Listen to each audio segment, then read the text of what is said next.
Hi there, Perfecto De Castro here, and welcome to this episode of FingerTIPS. Now, in the wake of my video entry to the Guitar Center Masters Satriani contest, I received a lot of questions regarding my approach to legato playing, or slurs.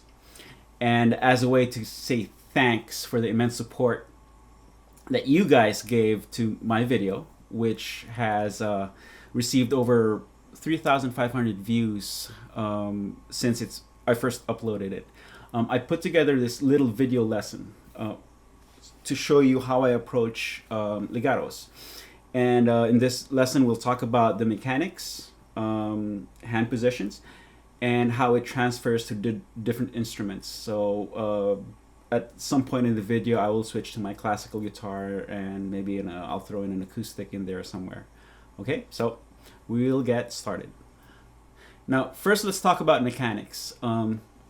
Basically, how to move the fingers and how to position your hand to get the best leverage and to get the best, most efficient work out of your fingers. When I play my slurs, everything is contained within the fingers. Okay, so I don't use any extraneous movements from my hand or from my forearm. So I don't do that.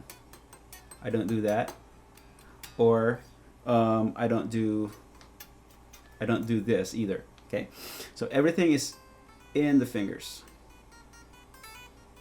Now, in some cases where I have to do a long stretch, I might include a little bit of input from my forearm, but for the most part, everything is handled by the fingers. And the way to do that is basically you are moving your fingers from the big knuckle. And the action is not unlike of that of gripping something. So there. Okay. Now, for the hand position, ideally if you are going to play fast scale runs, like in 3-note per string runs, I always position my thumb in front of my middle finger. Okay, so here's my thumb, here's my middle finger. They meet right there. So this allows you to spread out your fingers and to be able to move them from the big knuckle. Now, for blues stuff, where you have adopted the power grip, it's still the same. I'm still moving the fingers. Okay, I'm not doing this, right?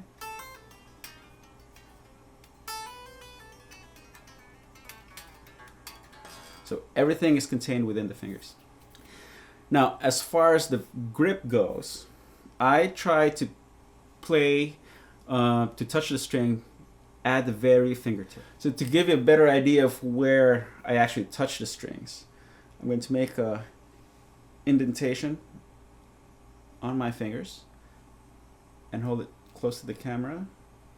You can see where the strings touch my fingers. It's right at the fleshy part. So it's not close to the nail, it's not at the pad, it's right at the apex. Now, another word about hand position, I don't really stand my fingers up under tips like this, like that.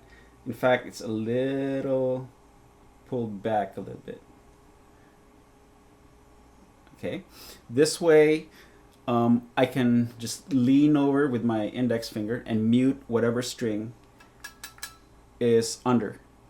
This helps, especially when you're doing pull-offs. Okay, so this string is muted. Or if I'm playing at the 6th string, the 5th string is muted. Now let's take a closer look into the details of the finger movements. Now, for hammering on, you don't really need strength to produce a note. What you need is velocity. So I snap my fingers onto the string as quickly as I can. And that produces enough force to activate the string. Okay, notice that I'm not exaggerating my strength. I'm not using all the strength of my whole arm. It is just my fingers. I think of it like a hammer on a pistol. So you cock your finger back and then you let go. And then another thing you need to keep in mind is that the distance from the string to the fret is, barely a couple of millimeters. So you don't need that much force to activate it. Okay, so if you snap your finger onto the string quickly enough and accurately enough, that will give you enough force to activate the note or to sound out the note. Now, pull-offs are actually a misnomer because you're not pulling your fingers off of the string. Okay? You're pulling your fingers down from the string, rather. Okay, not this way, but rather that way. I think of it as a left-hand pluck. So I'm plucking the string with my left hand to get the descending slurs. So let me play a descending slur starting with my pinky, going through the different fingers, eventually ending up with my index finger. So it's a little chromatic scale. So I will pick my pinky. The pinky plucks the string to sound out the third finger note. Okay. And then the third finger plucks the string, sound out the second finger note. And finally, second finger plucks the string, sounds out the first finger note. Right?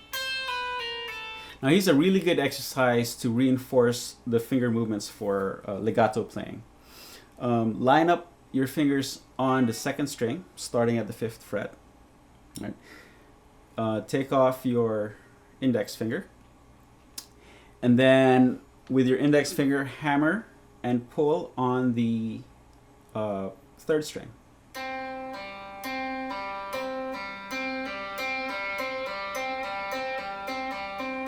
And as you're doing this movement, you are keeping fingers 2, 3, and 4 on the 2nd string.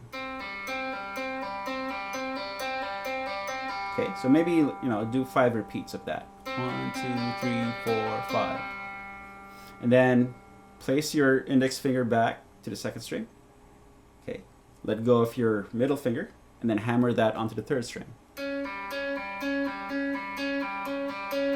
Okay, and then put it back. Let's do it on the 3rd finger.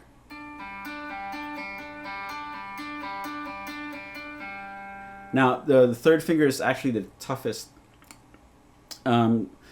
to work on because it's not too independent. But with a little practice, it gets a little easier. Okay, so put your 3rd finger back, take off your pinky, hammer onto the 3rd string. Okay, as you're doing this, make sure your thumb is opposite your middle finger. Okay.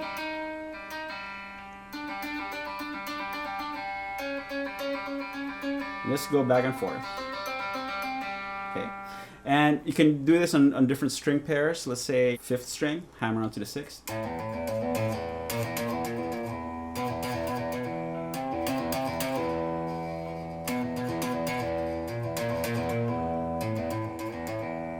Now, when you're practicing your legato, it's important to play things slowly and to make sure that each note rings out clearly. So, for example, if I were to play this scale, 3 notes per string, G major. Okay.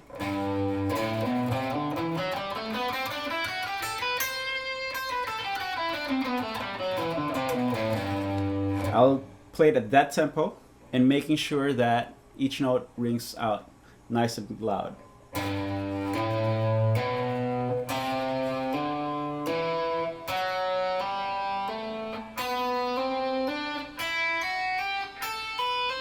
Okay. And the goal is to make the slurred notes as loud as the picked notes.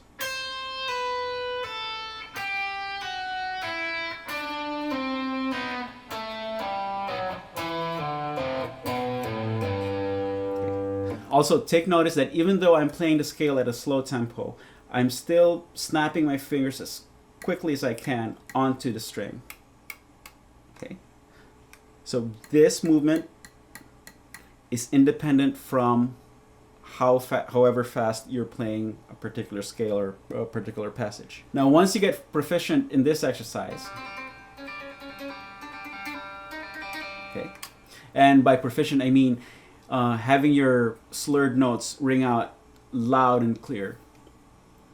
Break out all your scale shapes, 3-note per string scales, pentatonic scales, caged scales, and start applying your new legato technique to those scale shapes. So let's see, example for a caged scale is the G.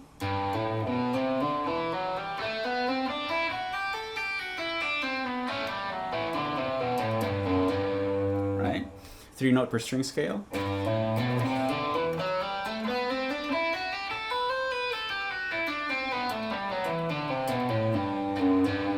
Okay, pentatonic.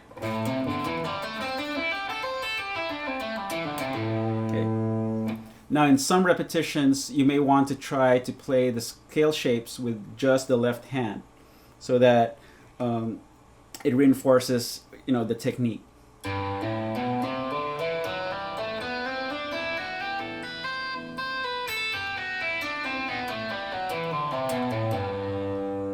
When you can play the scales straight up and down with legato, then move forward and start applying it to note sequences. For example, triplets.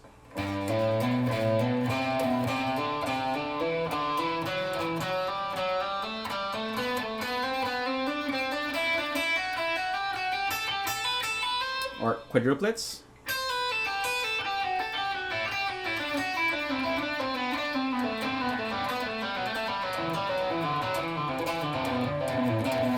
Seconds.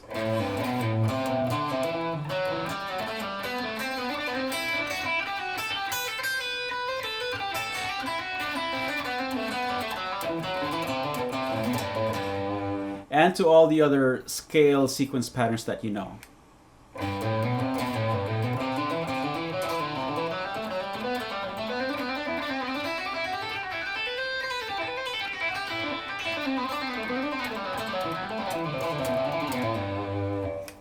Now, one of the things I like doing is to play legato and then slide into a new position.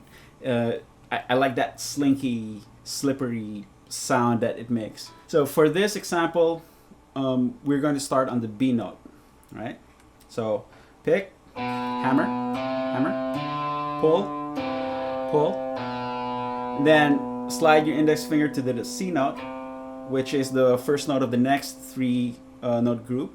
So hammer, hammer, pull, pull, slide, hammer.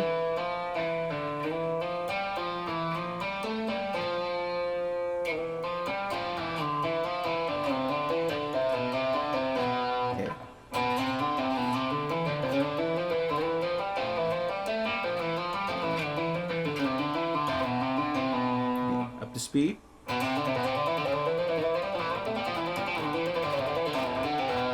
Okay, from there you can expand that basic idea to go from note group to note group on the different strings. So let's see, here's something, here's a 3-octave scale run in F Lydian.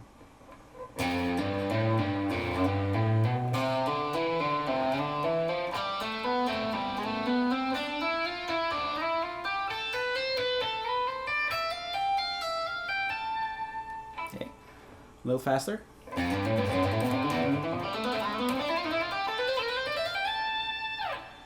Now, developing your legato technique by isolating the fingers is even more important in classical and fingerstyle applications, where you'll most likely encounter passages where you need to hold on to a particular chord and use whatever fingers available to add notes or to add ornaments.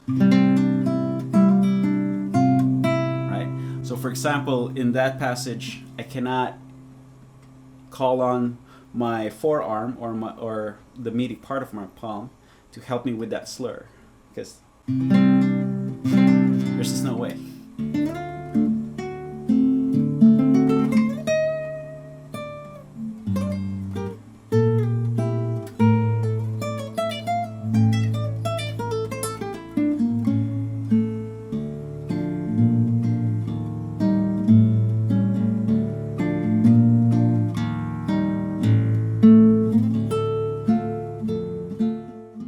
Well, I hope you enjoyed this video, and I hope you learned something from it.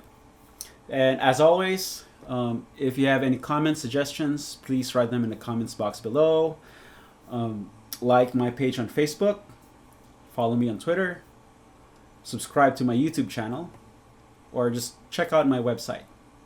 So till the next time, happy slurring.